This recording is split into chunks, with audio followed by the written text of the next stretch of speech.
The terrifying moments caught on camera as the shots rang out. This surveillance video is from inside a downtown Jimmy John's. You can see customers and employees ducking and scrambling for cover when they heard the gunfire.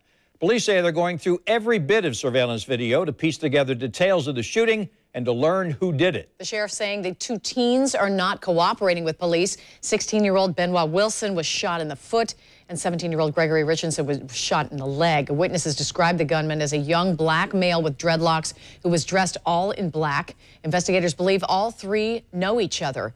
We have reporters looking into every angle of this downtown crime, including background on the two wounded teens. We begin with Channel 4's Jim Piggot, who covered the sheriff's news conference this afternoon, which you saw here live. Jim?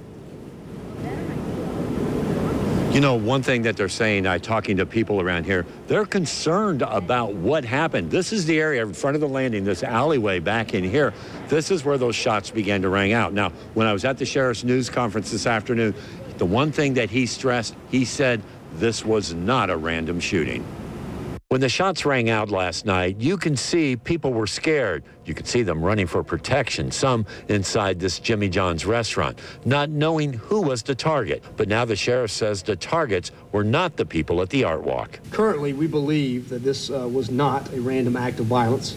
The parties involved may have been known to each other, or the victims may have in fact been involved in some type of criminal activity. Early indications are that they are not affiliated with any known street gang, and they are currently not cooperating with us in this investigation.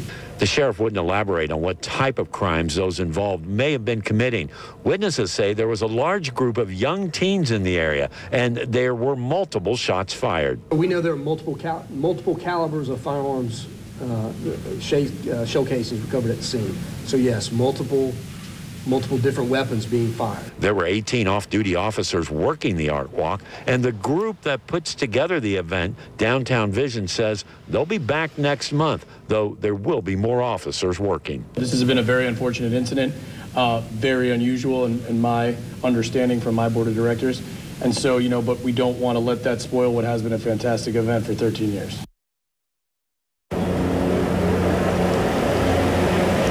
You know, I talked to many others about this as well, city council members, and also the owner of the Jacksonville Landing. Coming up at 6, you'll hear what he has to say about large groups of teens in the downtown area. We're live downtown, Jim Piggot, Channel 4, the local station.